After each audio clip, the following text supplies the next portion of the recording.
So it's an honor to welcome the Attorney General, and it's my pleasure to invite her to the stage. Ladies and gentlemen, please join me in giving a warm HUD welcome to the 83rd Attorney General of the United States, Loretta Lynch.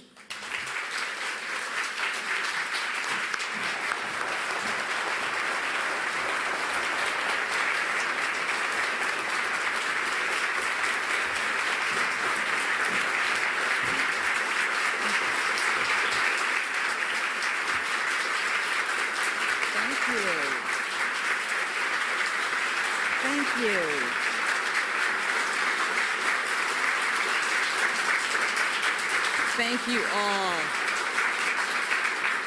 Thank you, everyone. Thank you, Julian, for that warm welcome. I am so glad to be here, although I hear yesterday was really the day that you all had literally living history in the room celebrating here with you. This is a conference and a day about strengthening communities, and I want to take just a few minutes and talk about some of the recent tragic events in some of our communities involving police shootings, which affect us all. I strongly condemn these recent and brutal police shootings in Texas and in Illinois. We have had 4 more guardians slain, and frankly, our hearts are broken over this. I offer the families of these officers my condolences, and I ask that all of us come together and keep them in our prayers.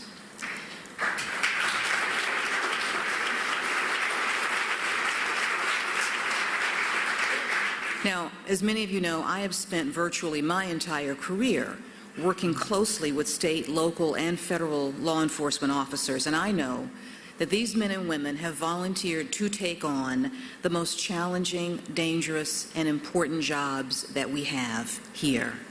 Then they do this for us. They move us aside, and they run into danger for us. And so please, again, keep them in your prayers. The President noted in his statement yesterday, the targeting of police officers is totally unacceptable, and we will continue to stand up for the safety of our officers wherever they serve.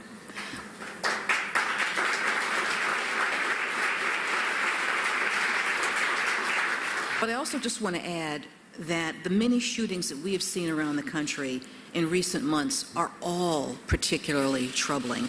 We have seen violence strike at all segments of our community. It is a sad fact now that no one is safe.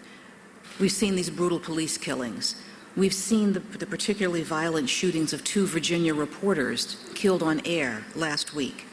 Last month, members of our military targeted in Tennessee, moviegoers in Louisiana, and of course in June, church parishioners in Charleston.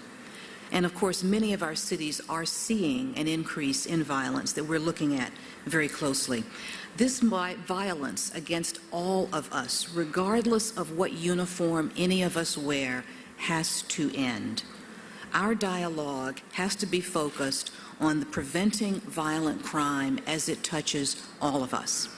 And that is what the Justice Department's Violence Reduction Network will address at its summit in Detroit later this month. We'll be convening a meeting with law enforcement officers from around the country to discuss, along with representatives from DOJ, to discuss these strategies to end this uptick in violent crime and to help prevent this from occurring. This is just one of a number of efforts that we are taking to reduce violent crime. We take this very seriously. And again, I just want to say that the Department of Justice stands ready to support law enforcement around this country as they continue to fight every day to protect the communities that they serve and of which they are a vital part. And we also stand with every community member, police and civilian alike, as they all work towards a safer community for us all. Because, of course, strengthening communities, which requires all of our commitment across the administration and, frankly, across this country, is really the focus of this conference and the focus of today's events. I know you've spent a lot of time not just talking about this issue, but working in the trenches on this issue. Your leader, Julian Castro, you could not have a finer person to lead this agency with the challenges facing Americans today. And Julian, I want to thank you for your leadership, not just of HUD, but on these issues, for being a voice for people who don't have a voice in this administration. People throughout this country know that they have someone in you who hears them and who understands their concerns and brings it to Washington, which is frankly what we're all trying to do.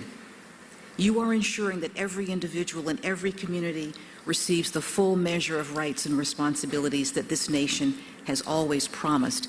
It's not just my pleasure, it's my honor to be a partner with you in this effort.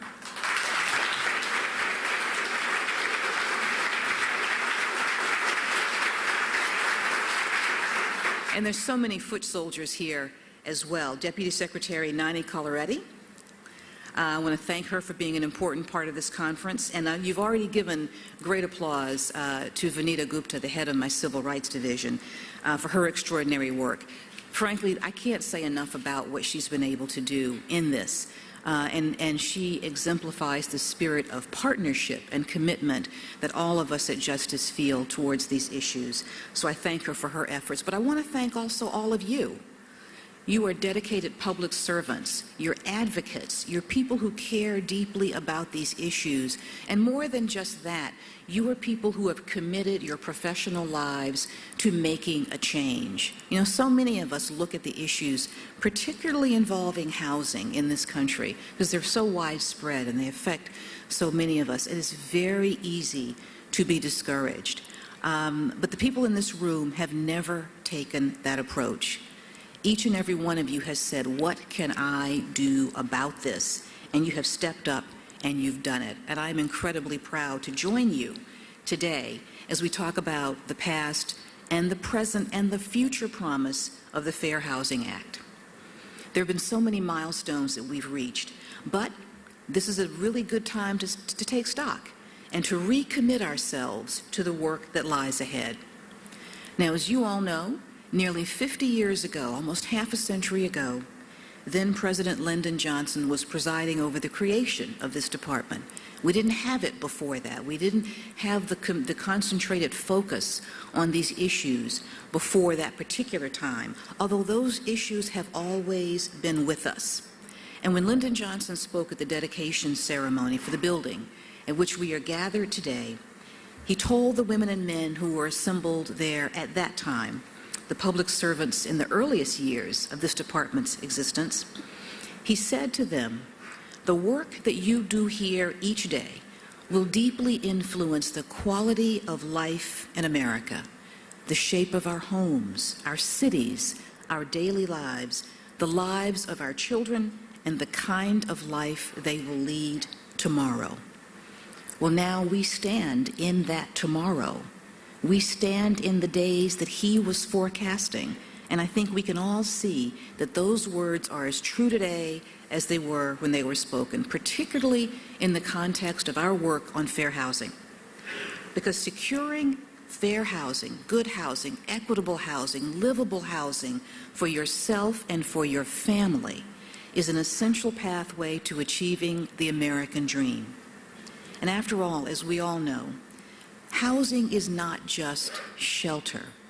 It's also about access to employment, to education, to credit, to transportation, to safety, as we've commented, and to a whole range of institutions and opportunities that constitute the basic fabric of everyday life. Where and how you live can determine the food you eat, the water you drink, the people with whom you and your children will interact. It affects your health, your welfare, and your ability to pursue your most treasured goals and ambitions. And that is why the work that's being done in this conference and the work that all of you do every day of the year are so vital. By promoting and defending and enforcing the Fair Housing Act, a law that President Johnson described as codifying the promises of a century, we're ensuring that every individual across America can claim our nation's fundamental precepts of equality and dignity and freedom. So much more than just a home. The Department of Justice is determined, and I want you to know that I am personally committed to standing beside you at every step of the way as we move forward in the pursuit of that goal and the fulfillment of that mission. And I'm pleased to say that the Department has demonstrated this dedication over the course of this administration through the extensive and innovative work that we've done to enforce the Fair Housing Act and to protect the rights that it guarantees. And let me just brag on my people a little bit, because I'm so proud of what they do. Under Vanita's guidance and under the steadfast hand of my predecessor and your friend, former Attorney General Eric Holder, in just the last 3 years alone, the Civil Rights Division has filed more than 100 lawsuits, including 69 pattern or practice lawsuits, to combat housing and lending discrimination. Now, we have also reached settlements by our housing section, and through those settlements, hundreds of thousands of victims of housing and lending discrimination have received more than $1 billion, yes, with a B, more than $1 billion in monetary relief over the last 4 years alone. That's just 4 years. And we have made it clear.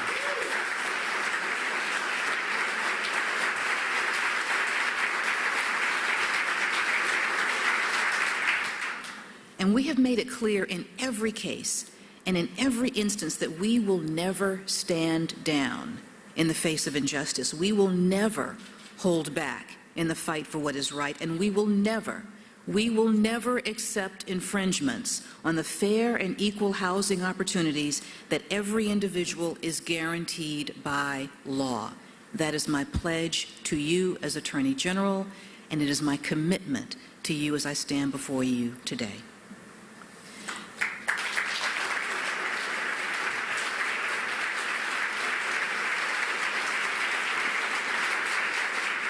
Now, many of these infringements, with which many of you are unfortunately familiar through your own work, come about in a variety of contexts. The cases that we've prosecuted have involved a range of illegal behaviors, from racial discrimination by private landlords and management companies, to unlawful residential segregation by local housing authorities, to discrimination against families with children. What are families for if not to promote our children? And persons with disabilities. We say disabilities, they're simply people with different abilities from all of us. One investigation found that a nationwide mortgage lender had systematically charged higher interest rates to Hispanic and African American borrowers. You know, a lot of our cases are fascinating because, not just because of the work that they do, but because what they do is they provide a public record of what many of us in the community have known for years has existed. For years, we've been able to document this, and now when people come forward with these types of complaints, they're no longer dismissed as, oh, you must have misunderstood, you know? Oh, you know, you must have gotten to the apartment too late. Oh, you know, you must have thought they said something else. Now we have on record what people have been talking about and been living with, frankly, for years. Another one of our cases revealed that city officials, law enforcement, and a local housing authority in LA County had engaged in a targeted campaign to discourage African Americans from moving to the area and living in the area by enforcing the Housing Choice Voucher Program in a prejudicial manner. When was Raise It in the Sun written? How many years ago? So now we're able to document what people thought was purely fiction, but we've known for years was fact. And just 2 months ago, we reached the conclusion of a case in my home state of North Carolina in which employees of a nonprofit administration that were administering the Section 8 voucher program were found to be sexually harassing female participants in exchange for services, making women believe that they either had to accept this degrading and discriminatory behavior or be out on the streets. In 2015, in America, this is why we need HUD. This is why we have to have an agency whose focus is on fairness in every aspect of housing, and this is why the Department of Justice is bound and determined to stand side by side with you in these important efforts. I'm also so pleased that with the help of HUD's Office of Public and Indian Housing, we achieved a consent decree that won more than $2.7 million in monetary relief for those particular victims.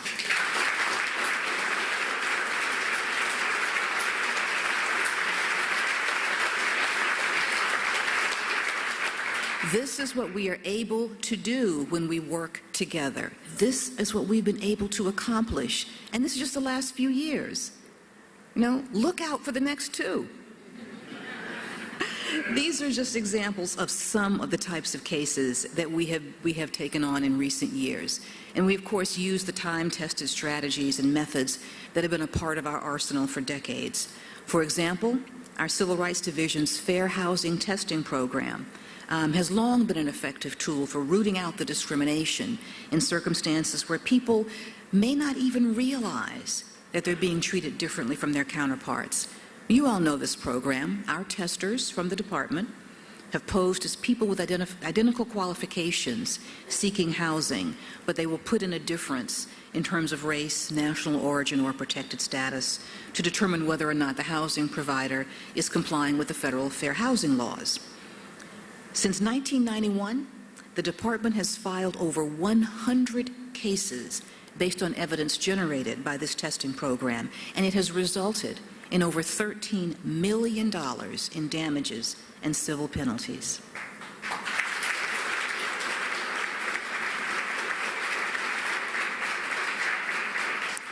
These are tried and true tested procedures for rooting out discrimination. But even as we recommit ourselves to the programs that have been effective in the past, and of course they will remain a bedrock of our practice, we are also exploring new ways to conduct our mission more efficiently, more effectively, and in ways that account for the contemporary housing trends that we are beginning to see. I'm extremely proud to say that in just the past few months, we've made unprecedented advances. We've drawn on new technology, on cutting-edge research and evidence-based strategies to conduct testing electronically. Because, of course, many of our application pools are now living in the cloud, and we have thereby dramatically expanded the reach of the Fair Housing Testing Program at a fraction of the time and the expense. And we anticipate that this will allow us to provide relief for even more victims. And we are examining new fields and evolving industries that haven't previously been subject to scrutiny, because we're looking for areas where discrimination is prevalent and targeting the places where Americans are being systematically locked out, let down, and left behind. Now, this work could not be more important. We're talking about communities. We're talking about families, of course. But we have even seen recently how divisions between individuals and groups can generate mistrust, can breed resentment, and all too often can erupt into violence. And we have seen, and I know this agency lives with every day, how a persistent lack of opportunity and unyielding barriers to success can corrode our neighborhoods and weaken our communities. And we have seen how even passive de facto segregation, which is as harmful as any other, of course, can make us feel less connected to our fellow Americans, less supported by our larger communities, and less united as a nation and as a people. And this is why I am so committed to protecting the rights and opportunities that help bring our communities together. It's why I am more determined than ever to vigorously enforce the Fair Housing Act with every tool at my disposal, including the challenges that are based on unfair and unacceptable discriminatory effects, particularly now that the Supreme Court has vindicated our position, all of our position, the position that we have all known for years, that the Fair Housing Act encompasses disparate impact claims. We've all known for years that the next frontier has been moving away from the overt actions that have been so public into those subtle ways that produce the same effect. Again, we now have, but from the highest court in the land, the ruling that sets forth the basis for our practice. And I'm so happy that we have this tool in our toolbox. And it's why I'm so proud to support this department. You all and your new rule on affirmatively furthering fair housing have put forth a crucial step towards ending historic patterns of segregation and removing disparities based on race, color, religion, sex, familial status, national origin, and disability. Once again, you are at the forefront of the issues that face all of our families, and you're moving to protect them. HUD's new policy is an idea whose time has long since come. In fact, HUD's new policy really encompasses a notion that is central to the words and the spirit of the Fair Housing Act itself as it was written in 1968, when it called on our country to actively dismantle segregation and to foster integration in its place. 1968, not so long ago, but so much work has been done, so much more still remains to dismantle segregation and to foster integration in its place. I mean, it shouldn't be a controversial endeavor. After all, efforts like this one, efforts like HUD's own, have been supported for years by both Democrats and Republicans, including Secretary George Romney when he led the Department of Housing and Urban Development during the Nixon administration, a time when we actually made great progress. But the work that HUD has done and will do in this area is exciting, and frankly, it's historic. It will make a real and a positive difference in the lives of Americans and in the strength of our nation. And the Department of Justice intends to continue to be your full and committed partner in this important effort. Now, none of us in this room are under any illusion that the goals that we have will be easy to achieve. And none of us believe that the work is over. The number and the complexity of the challenges that we still face today, nearly half a century after the signing of the Fair Housing Act, it's a reminder that the road to progress is rarely straight or smooth. But you know, it's never been easy, and that has not stopped HUD. It's always been challenging, and that has never made HUD back down. And I know that if we remain committed to the principles that founded this agency and the principles that ennoble you today, if we stay dedicated to our responsibilities and if we devote ourselves completely and fully to this cause, as everyone in this room has done, we can do this. We can fulfill the promise of fair housing for all those who live in America today and for the countless others who will call this country home in the future. We can do this. We can draw our communities closer together. We can bridge these divides of suspicion and mistrust. We can do this, and we can serve the fundamental American principle that has fueled this country's progress since its inception. No matter who you are, no matter what you look like, no matter where you come from, you should have, you deserve, you are entitled to a fair and an equal opportunity to live, to work, and to succeed. We can do this. We can.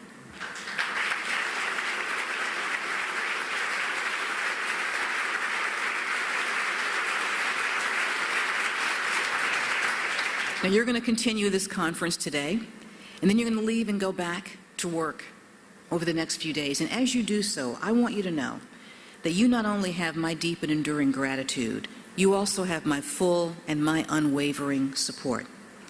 When I look out at this room with the dedication and the passion of the individuals here, I am so optimistic about all that we will achieve together. I'm so excited about the progress that is ahead of us, and I am so eager to move forward with all of you as we build the more empowered communities and the stronger country that all Americans deserve. We can do this because you have done it, and I am so proud of all of you. I want to thank you for inviting me to join you for this important conference, and I want to thank you for standing with the Department of Justice and working with us to make a better America for everyone who calls this country home. Thank you so very, very much.